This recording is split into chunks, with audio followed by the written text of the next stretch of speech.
여러분, 이 세상에 살고 있는 모든 동물의 종류가, 물론 사람은 뺍니다, 얼마나 되는 줄 아십니까? 짐승은 물론 곤충과 물고기와 새를 다 포함하여 900만 내지 1000만 종류가 된다고 합니다. 이 중에서 물고기의 종류는 32,000종이 넘는다고 합니다. 그러니 물고기의 모습도 우리가 상상할 수 없이 특이한 것들이 많습니다. 무시무시한 이빨을 가진 물고기도 있고, 날개처럼 생긴 것을 달고 다니는 물고기도 있고, 속이 다 보이는 투명한 물고기도 있고, 몸 색깔이 다채롭고 매우 아름다워서 눈을 뗄 수 없을 만큼 멋진 물고기도 있습니다. 반면에 몸이 아주 긴 물고기도 있습니다. 그런 물고기를 호주의 어떤 해안에서 촬영했는데 그 길이가 무려 30m나 됩니다. 이것은 불우렁생이라는 물고기인데 촬영된 것은 그 중에서도 아주 큰 것이었다고 합니다. 작년 7월에는 중국 광시성의 어느 강가에서 강아지를 목욕시키던 사람이 물고기 3마리의 공격을 받아서 전치 2주에 달하는 부상을 입은 사건이 있었습니다. 이 사람이 물고기에 손을 물렸는데 손을 물고 놔주지 않아서 결국 그가 막 흔들면서 백사장까지 도망간 후에야 그 물고기를 손에서 떼어 놓을 수 있었다고 합니다. 근데 날카로운 이빨로 인해 이미 그의 손에서는, 제가 사진도 봤는데, 피가 뚝뚝 떨어졌다고 합니다. 이 사람을 공격한 것은 남미에서 유명한 피라니아라는 물고기였다고 합니다. 그것이 어떻게 중국까지 왔습니다. 그런데 이번에는 물고기가 이상하게 생겼거나 이상한 짓을 행한 것이 아니라 이상한 일이 물고기에게 생겼습니다. 그 일이 무엇인지 오늘 본문을 살펴봅니다. 우리말 속담에 재수 없는 놈은 뒤로 자빠져도 코가 깨진다 하는 말이 있습니다. 사람이 넘어져서 코가 깨지려면, 다치려면 앞으로 넘어져야 가능한 일입니다. 그러기에 사람이 뒤로 자빠지는 일 자체로는 코가 깨질 수가 없습니다. 다만 뒤로 자빠지는 순간에 무엇인가 단단한 것이 위에서 떨어져 코에 맞는 경우라야 코가 깨질 수 있는 것입니다. 그런데 이렇게 되는 일은 아마도 사람이 벼락을 맞는 일 이상으로 매우 드물 것입니다. 그런데 이런 일이 생겼다면 그것은 재수가 없어서 그랬을 것이다 라는 것이 이 속담의 뜻일 겁니다. 어떤 물고기에게 정말 재수가 없다고 할 만한 일이 생겼습니다. 오늘은 특별히 어린이들을 위해서 이 물고기에 관한 이야기를 동화처럼 꾸몄습니다. 이 물고기는 커다란 호수에 살고 있었습니다. 그 호수는 넓은 곳의 폭이 21km나 되고 그 길이는 가장 긴 곳이 11km나 되는 큰 호수였습니다. 그래서 그곳 사람들은 그 호수를 갈릴리 바다라고 불렀습니다. 이렇게 큰 호수에서 물고기는 신나게 살고 있었습니다. 그러던 어느 날 물고기는 헤엄치면서 놀다가 뭐가 반짝반짝하는 것을 발견합니다. 물고기는 가서 입질을 해봅니다. 입으로 톡톡 건드려 봅니다. 딱딱합니다. 먹어야 할 텐데 먹을 것 같기도 하고 아닌 것 같기도 합니다. 어쨌든 너무 반짝반짝하니까 눈으로 보고 있기만은 아까웠습니다. 은빛이 나는 동그란 물건인데 물고기로서는 생전 처음 보는 것입니다. 그래서 체할 때 체하더라도 일단 먹고 봐야겠다. 물고기는 이렇게 마음을 먹습니다. 하지만 마음 먹고 달겨드는 순간에 망설이게 됩니다. 그 물건이 만만치 않게 걷기 때문입니다.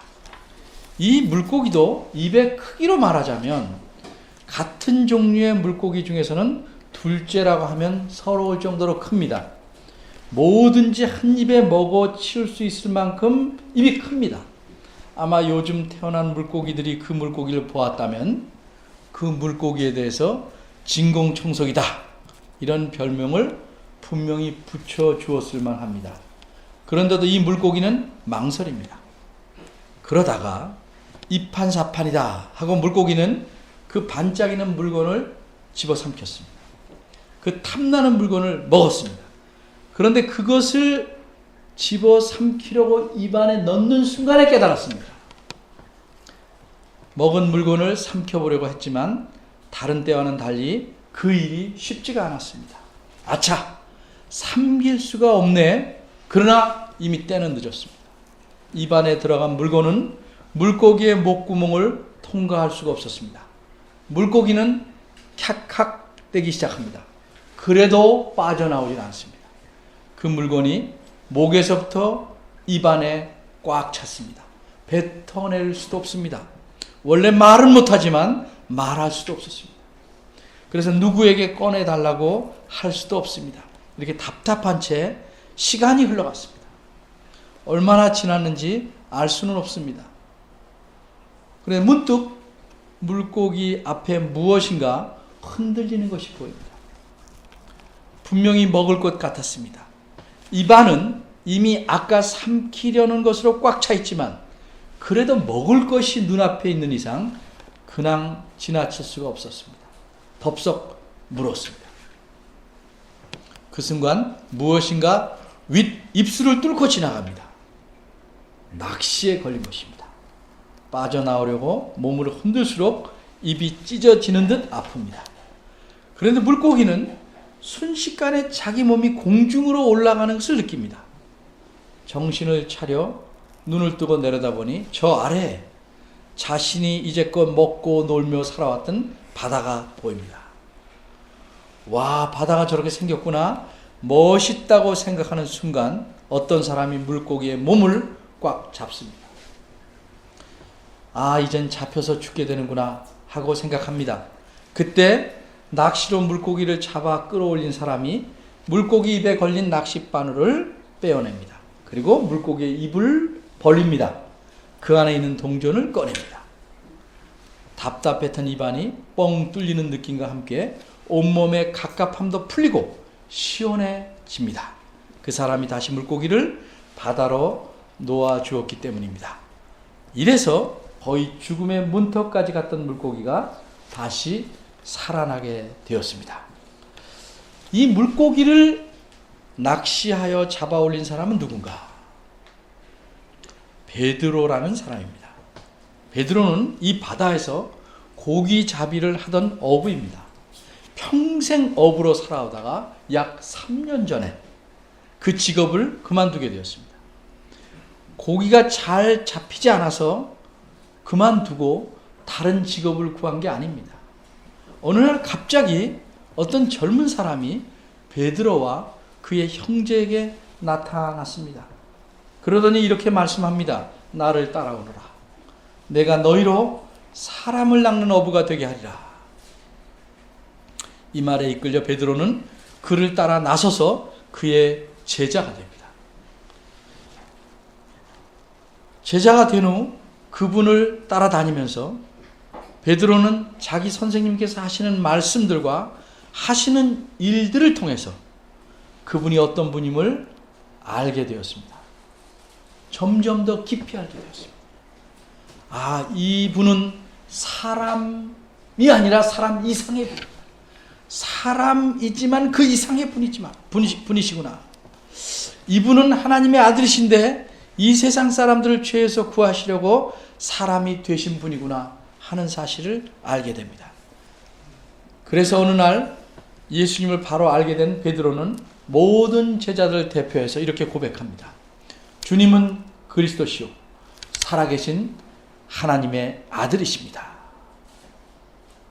이게 16장 16절에 나온 말씀입니다. 오늘 7장 27절 본문을 보겠습니다. 27절입니다.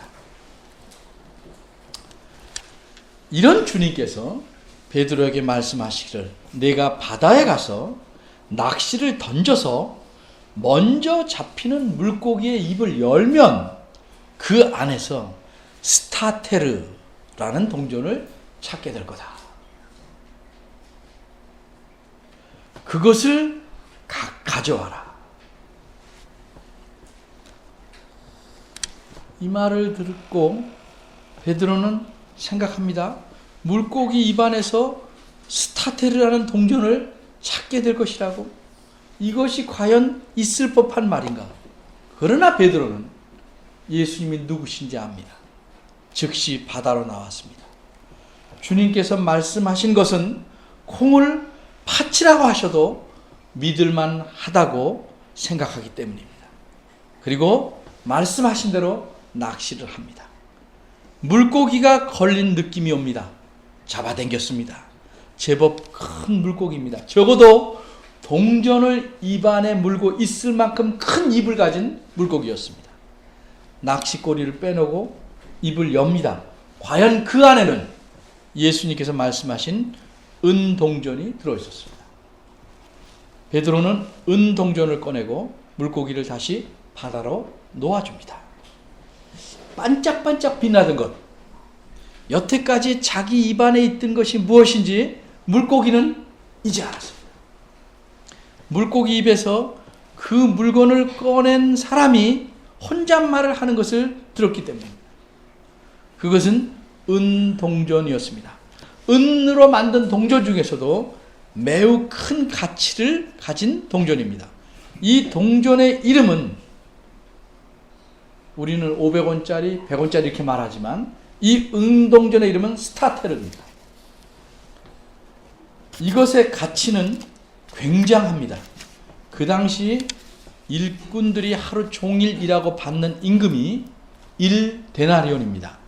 근데 이 데나리온이라는 동전은 로마 나라의 동전입니다.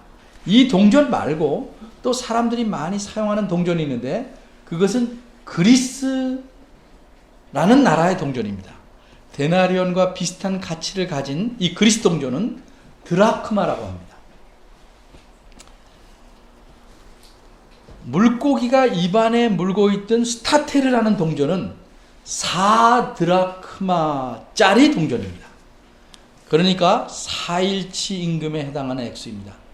요즘으로 계산하자면 하루 임금이 10만 원이라면 40만 원 정도의 가치를 가진 동전이 스타테르입니다.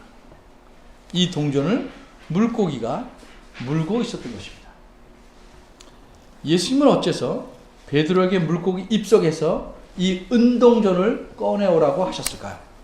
27절 후반절에 그렇게 말씀하신 이유가 나와 있습니다. 그 이유는 나와 너를 위하여 주라 하는 말씀에서 알 수 있습니다.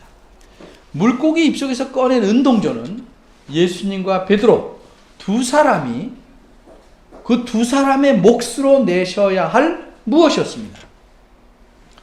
두 사람이 내어야 할 그것이 무엇이었을까? 너와 나를 위하여 주라는 말씀 바로 앞부분을 보면 예수님께서 물고기 입을 열면 돈 한 세겔을 얻을 것이라고 말씀하십니다. 세겔이 무엇인지 설명을 하고 무엇을 내셔야 했는지 말씀드리겠습니다. 세겔이란 그 당시 유대인들이 사용하는 돈입니다. 그러니까 요즘으로 말하면 세겔이라는 것이 우리나라의 돈이라면 데나리온은 일본 동전이고 드라크마는 미국 동전과 같다. 이렇게 생각하시면 됩니다. 유대인들 돈으로 한 세겔은 4드라크마에 해당합니다. 앞에서 설명한 처럼 물고기 입에서 꺼낸 스타테르라는 동전의 가치가 한 세겔입니다. 헬라어 원문에서는 분명히 그리스 동전인 스타테르라고 표현되어 있습니다. 근데 우리말 성경에서는 유대인들의 돈으로 바꿔서 번역해 놓았습니다. 왜 그럴까? 그 이유가 됨직한 설명은 잠시 후에 제가 24절을 해설할 때 말씀드리겠습니다. 어쨌든 한 세겔, 즉 4드라크마의 가치를 가진 은동전은 두 사람 몫으로 내야 할 무엇이었습니다. 그것이 무엇인지 알려면 이제 본문의 첫 구절인 24절로 갑니다. 24절을 봅니다. 예수님은 제자들을 데리시고 유대 땅을 벗어나 그 위쪽 지방으로 가셨습니다. 그러다가 다시 갈릴리 바다를 끼고 있는 어촌인 가버나움으로 오십니다.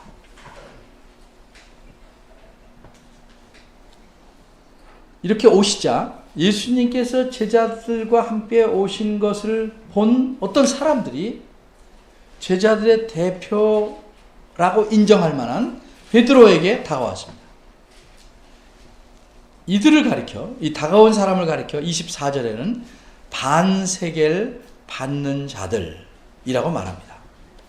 원문에는 두 드라크마를 걷는 자들이라고 되어 있습니다. 역시 여기서도 27절에서처럼 드라크마 대신에 유대인의 화폐인 세겔로 바꾸어 번역했습니다. 이 다가온 사람은 누군가? 마태복음을 처음 읽는 사람들은 그들이 누군지 잘 압니다. 그러나 우리는 잘 알지 못하므로 설명을 제가 좀 해야 합니다. 유대인들에게는 매우 중요하게 여기는 절기가 세 가지 있습니다. 그 중에서 1년 중 제일 일찍 맞이하게 되는 절기가 6월절입니다.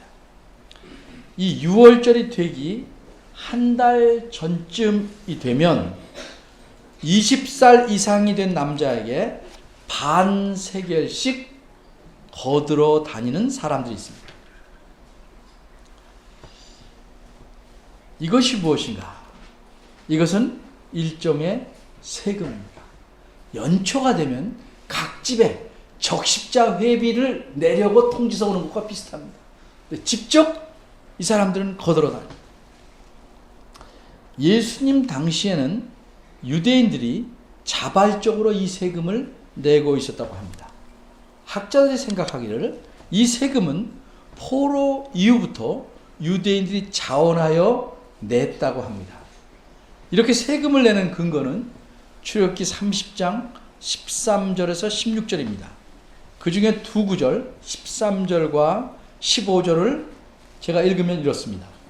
무릇 계수 중에 드는 자마다 어떤 기준을 정해놓고 수를 센다 말이죠.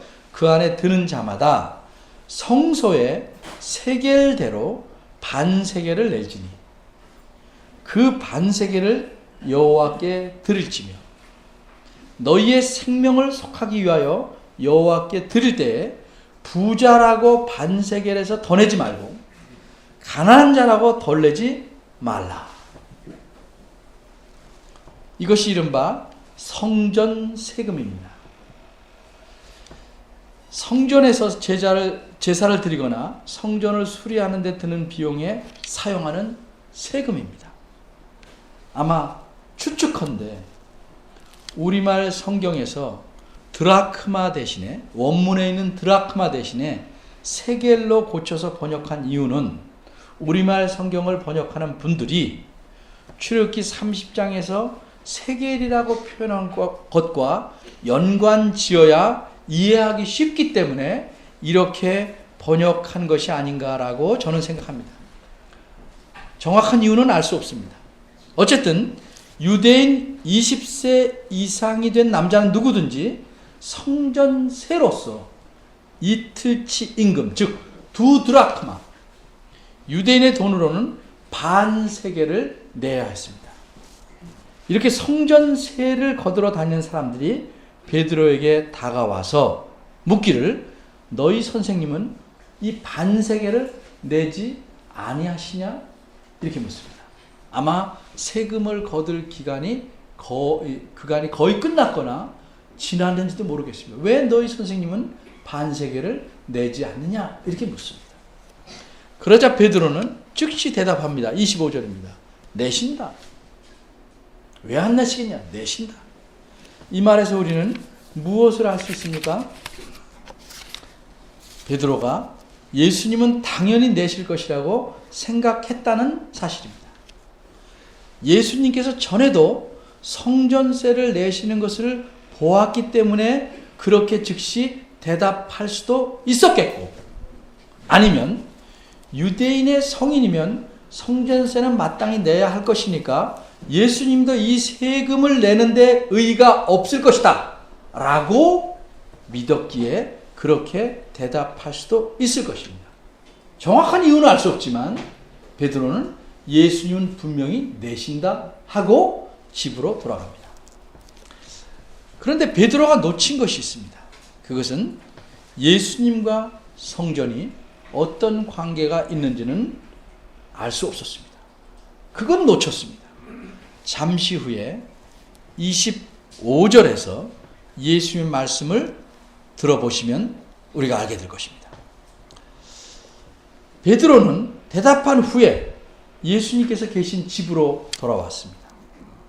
그러나 사실 베드로의 마음속에는 약간의 걱정이 있었습니다. 베드로는 물론이고 예수님도 어떤 직업을 갖고 계시지 않습니다. 바꿔 말해서 돈을 버는 사람들이 아닙니다. 그런데 이틀치 임금이나 되는, 이틀치 삭시나 되는 돈을 성전세로 바쳐야 한다는 것이 부담스러워요. 돈을 안 버는데. 그래서 이 일에 대해 어떻게 말씀드려야 하나 걱정을 할 만합니다. 그런데 집에 돌아오니까 예수님께서 먼저 말씀을 꺼내십니다. 베드로가 말을 꺼낼 틈도 주지 않으시고 말씀합니다. 우리말 성경에는 먼저 가라사대 이렇게 두 말로 되어 있습니다. 근데 원문에는 먼저 말하다, 붙은 말입니다. 먼저 말하다 라는 한 낱말로 된 것입니다. 이 먼저 말하다는 뜻은 헬라어에서는 상대방에게 말할 기회를 주지 않고 먼저 말한다는 뜻입니다. 그럼 어째서 예수님은 베드로에게 먼저 말할 기회를 주시지도 않고 말씀하셨는가? 한마디로 베드로가 말할 내용을 미리 아셨기 때문입니다. 25절과 26절을 보면 미리 아셨다는 사실이 잘 드러납니다. 게다가 베드로의 고민도 잘 알고 계십니다. 그러기에 27절을 보면 예수님은 자신과 베드로가 내야 할 성전세를 물고기 입에서 꺼내 오시게 하신 것입니다. 25절을 계속 봅니다. 예수님은 부드럽게 베드로에게 묻습니다. 시몬아. 시몬은 베드로의 본명입니다. 예수님은 베드로의 생각을 묻습니다. 무엇에 대한 생각을 묻습니까? 이 세상 왕들이, 이 세상 임금들이 세금을 누구에게 걷느냐를 묻는 것입니다. 우리에게는 좀 낯설지만 임금들은 모든 백성이 자기 신하고 모든 백성과 그 나라의 땅이 다 자기 거라고 생각합니다. 임금들은 아주 생각들이 우리 생각으로 보면 아주 욕심적이고 특이합니다. 다 자기 겁니다. 그러기에 자기 나라에 사는 백성들은 다 자기 신하고 자기에게 세금을 다 바쳐야 한다고 생각합니다. 여기서 말하고 있는 관세와 정세는 무엇인가? 관세란 상품에 붙이는 세금입니다. 정세란 사람에게 붙이는 세금입니다. 그러니까 일종의 주민세입니다. 조금 어려운 말로 하면 관세는 간접세고 정세는 직접세인 셈입니다. 이런 세금 제도에 대해서 예수님은 물어본 겁니다. 근데 이런 세금 제도가 잘 됐냐 못 됐냐를 물어본 것이 아니고 누구에게 세금을 걷느냐를 물으신 겁니다. 베드로는 이 질문에 아주 쉽게 대답할 수 있었습니다. 왜? 그 당시 임금들은 다 그렇게 하고 있으니까 잘 압니다. 베드로가 쉽게 대답할 수 있는 것은 마치 여러분들에게 독도는 어느 나라 땅이냐 물으면 여러분 뭐라고 그러시겠어요? 당연히 대한민국 땅이라고 대답할 수 있는 것 같이 그렇게 쉽습니다. 그러니 베드로는 예수님의 대답에 아주 쉽게 타인에게입니다 라고 대답합니다. 여기서 타인이란 왕의 자녀들이 아닌 사람들, 백성들, 신하들을 뜻합니다. 그러자 예수님은 그러하면 아들들은 세에서 자유롭다, 세를 안 내도 된다, 면하리라, 이렇게 말씀합니다. 무슨 말씀입니까? 세상 임금들이 누구에게 세금을 걷냐고 물으신 목적은 예수님께서 그것을 빗대서 자신과 하나님과 성전과의 관계를 말씀하시려는 것이었습니다. 성전은 천하의 왕이신 하나님의 집이라고 유대인들은 다 알고 있습니다. 그리고 성전세는 왕이신 하나님께 드리는 세금입니다. 그러니 하나님의 아들이신 예수님은 성전세를 내실 필요가 없습니다. 아들들도 성전 세금을 낼 필요가 없습니다. 그러니까 베드로나 다른 제자들도 낼 필요가 없습니다. 왜? 예수님을 그리스도 믿음으로 예수님 제자들도 하나님의 아들들이 되었기 때문입니다. 그런데 예수님은 성전세를 안 대시겠다고 이런 말씀을 하신 것이 아닙니다. 그래서 베드로에게 물고기를 잡아서 그 입에서 너와 나 두 사람 몫의 성전세를 낼 만한 동전을 꺼내오라고 말씀합니다. 그러면 어째서 예수님은 성전세를 내시지 않아야 할 분이 굳이 성전세를 내시려고 하실까? 예수님은 그 이유를 27절 전반절, 상반절 앞에서 말씀합니다. 그러나 우리가 저희로 오해케 하지 않기 위하여. 여기서 오해케 하지 않는다는 말의 뜻은 저희로 걸려 넘어지지 않게 한다는 의미입니다. 성전세를 걷는 사람들 뿐만 아니라 대부분의 유대인들은 예수님을 하나님의 아들로 믿지 않았습니다. 그런 상황에서 예수님께서 성전세를 내시지 않는다면 예수님은 하나님의 명령을 지키지 않고 자발적으로 또 애국적으로 하나님을 예배하기 위해서 내는 세금을 거절하니까 성전을 무시한다라고 사람들은 틀림없이 생각할 수 있습니다. 그런 일이 생기지 않도록 하기 위해서 예수님께서는 성전세를 내시겠다는 것입니다. 여기까지가 본문의 내용을 설명하신 것입니다. 수요일날 이 본문에 대해서 좀 공부했습니다. 그래서 막연히 듣지 마시고 정신 차려 잘 들으셔야 합니다. 반전이 생깁니다. 그럼 이 본문이 가르치려고 하는 핵심은 무엇일까? 물고기를 함부로 죽이지 말아야 한다는 것을 가르치려고 기록했을까? 물론 아닙니다. 제가 이 위에서 베드로가 물고기를 바다로 돌려보냈다고 묘사했습니다만 그것은 동화처럼 이야기하려고 그렇게 한 것뿐입니다. 베드로가 물고기를 돌려보냈는지 집에 가져가서 매운탕을 해먹었는지 그거 전혀 알 수 없습니다. 본문에서는 이렇다 저렇다 말씀하지 않았기 때문입니다.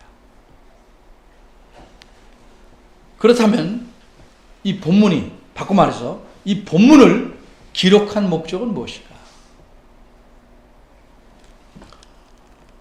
학자들은 예루살렘 성전이 로마 군대에 의해서 멸망된 해는 주전 70년인데 그 얼마 전에 마태복음이 기록되었다고 생각합니다.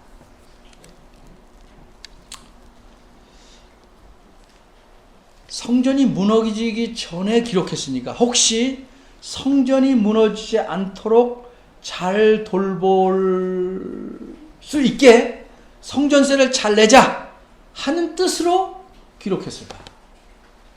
그렇지 않습니다.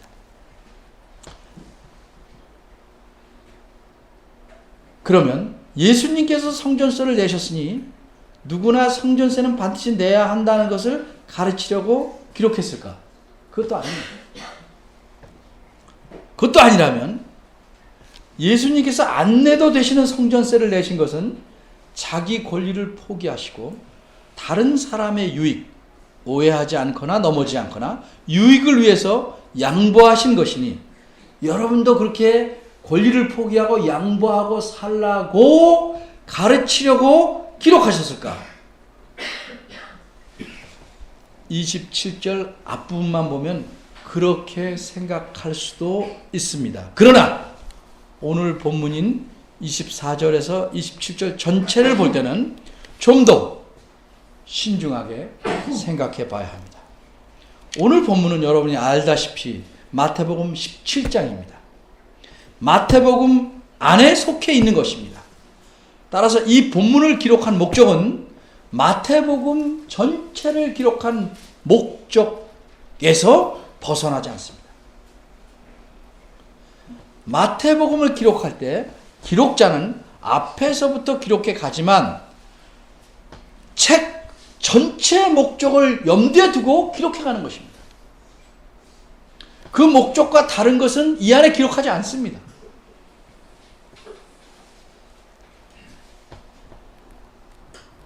그렇게 성전을 위해서 세금을 내자는 식으로 기록한 것은 아닙니다. 왜냐하면 뒤에 나오는 마태복음 24장을 보면 기록자는 이미 예루살렘이 얼마 있다가 물론 성전도 멸망할 것을 알고 있습니다.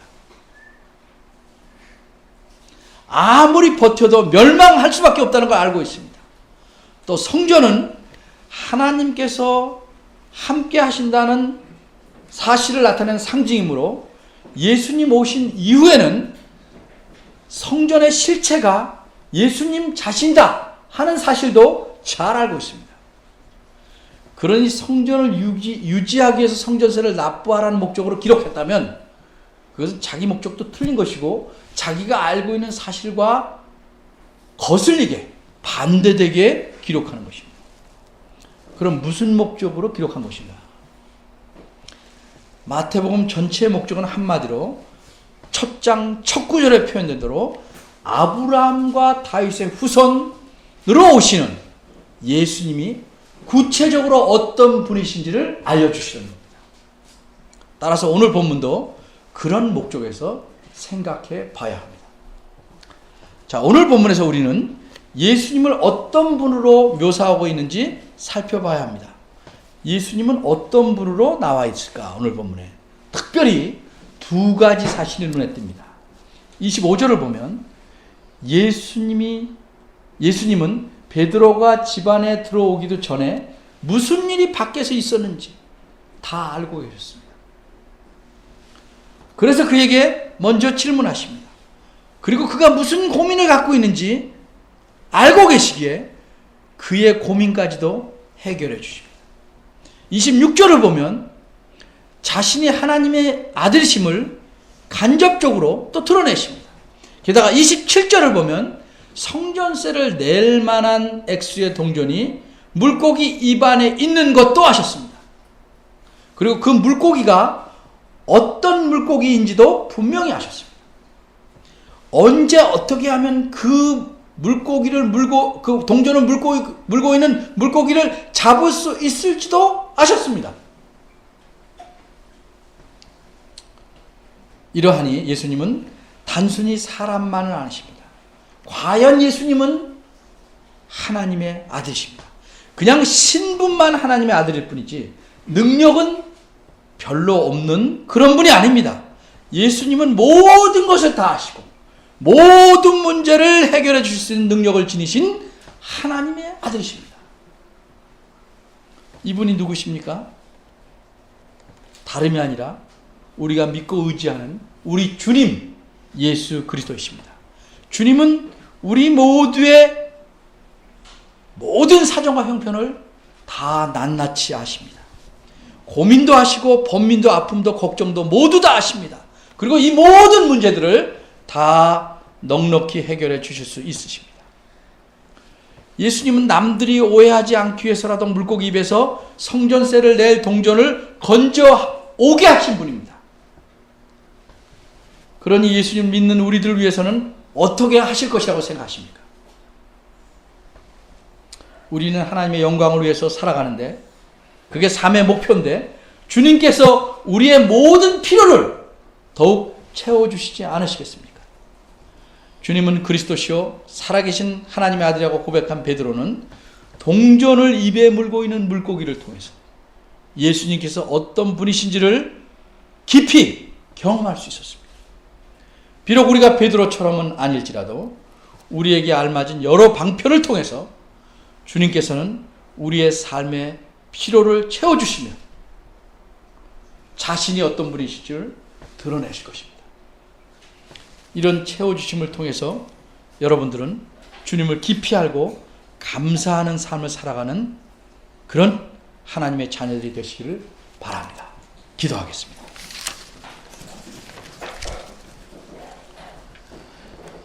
하나님, 우리가 입으로는 하나님은 전능하시고 전지하시다 고백하지만 답답한 일을 만나고 갑갑한 상황에 놓이면 머릿속은 하얘지고 다 잊어버립니다. 내가 무엇을 해결할 수 없다는 생각에 좌절에 빠지기도 하고 주님을 원망하는 미련한 짓을 하기도 합니다. 주님이 어떤 분이신지를 주의 말씀을 통해서 누누이 가르쳐 주시고 기억나게 하시고 또 알려주십니다. 이런 주님을 한순간도 놓치지 않고 믿게 하시고 의지하게 하셔서 우리가 살아가는 삶이 우리 주님의 장중에 있음을 기억하며 살아가는 저희들 되게 하시옵소서.